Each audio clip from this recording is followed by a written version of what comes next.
Hello everyone, welcome back to the channel. In today's video, we are delving into the fascinating world of HTTP status codes. These 3-digit numbers might seem like a jumble of digits, but they play a crucial role in the interaction between your browser and the websites you visit. So, buckle up as we break down the key types and their meaning. But before we dive in, don't forget to hit the subscribe button and ring the notification bell to stay updated on all our tech related contents. Let's get started. HTTP status codes are divided into a few different types. The first one is 1XX, informational HTTP status codes. 100 continue means server has received the request headers and the client should proceed to send the request body. 101 switching protocols. Server is switching protocols as requested by the clients. 102 processing. Server is processing the request but is not completed yet. 103 early hints indicates that the server is likely to send the same response headers before a full response. 2XX success HTTP status codes. The most famous one is 200 OK, which means standard response for a successful HTTP request. 201 created, request has been fulfilled, resulting in the creation of a new resource. 202 accepted, request has been accepted for processing, but the processing has not been completed. 204 no content, server successfully processed the request but there is no content to send. 205 reset content, the client should reset the document view. 3XX redirectional HTTP status codes. 300 multiple choices, the requested resource has multiple representations, the user or agent can choose the preferred one.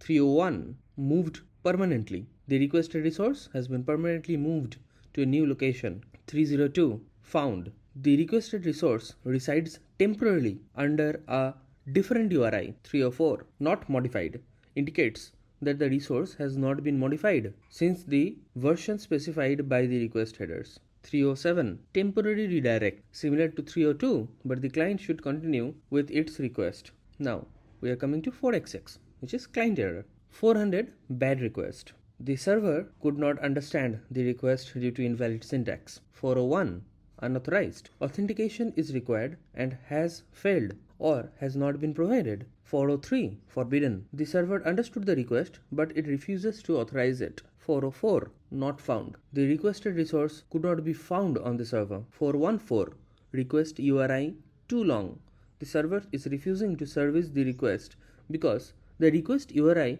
is longer than the server is willing to interpret. 429 too many requests, the user has sent too many requests in a given amount of time. Now coming to the last category, which is 5XX or server error.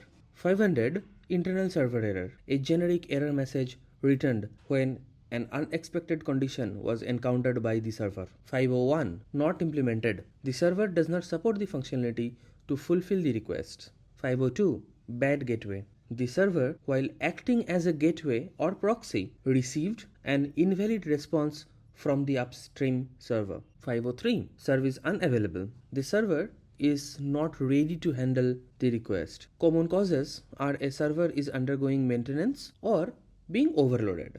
504 gateway timeout, the server is acting as a gateway or proxy, did not receive a timely response from the upstream server or some other auxiliary server. 505 HTTP version not supported, the server does not support the HTTP protocol used in the request. Also, there is one question that comes into our mind: do HTTP status code and errors matter for search engine optimization? Yes, they do, as they are a valuable tool for proper SEO and web platform management. For example, proper error management can help SEO teams track all their issues and know precisely what went wrong and why. The ability to track issues and understand what went wrong and how to fix it can help SEOs access the overall health and stability of a site's infrastructure. If a search engine bot notices an error code, it will not index the page. This is because it understands that there are issues with the website's infrastructure and that there is a high probability of some errors appearing on the other pages. This can cause degradation in search engine bot crawling.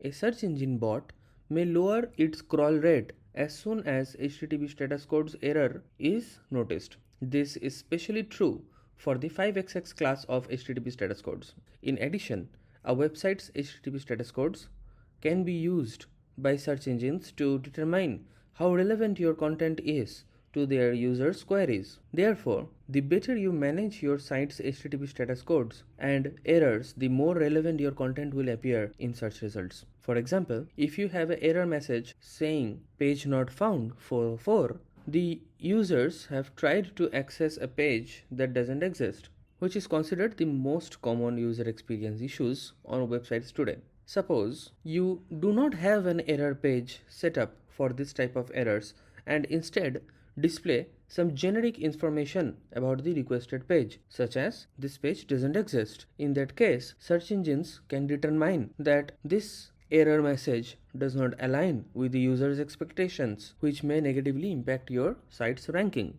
It is suggested to set up custom 404 pages that includes element like additional navigation path via internal linking. This can ensure you provide a positive experience to your website's users, even if they land on an error page. And there you have it, a quick tour of HTTP status codes, from informational cues to successful responses, redirection, client errors, and server mishaps. These codes are the unsung heroes of our web browsing experience. If you found this video helpful or interesting, don't forget to give it a thumbs up and share it with your fellow tech enthusiasts. If you have any questions or want us to cover more topic, let us know in the comments below. Subscribe for more tech insights, and until next time, happy coding.